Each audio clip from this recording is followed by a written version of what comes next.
తమ్ముడు Narasimha SN TV ఛానల్ని పరిగిలో ప్రారంభిస్తున్నందుకు వారికి అభినందనలు తెలియజేస్తూ ఈ ఎస్ఎన్ టీవీ అన్నది నిష్పక్షపాతంగా నిర్భయంగా నిజాలను బయటికి తీసుకొచ్చి ముఖ్యంగా గతం లోపల కేసీఆర్ ప్రభుత్వం ఉన్నప్పుడు చాలామంది అమాయకులపైన అరాచకాలు ఏ విధంగా జరుగుతుండే అన్నది కళ్ళకు కట్టినట్టుగా మాకు ఇప్పటికప్పుడు చాలా వీడియోలు పెట్టేవాడు.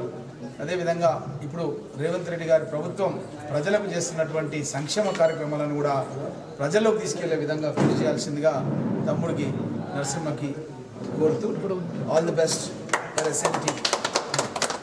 ఓకే.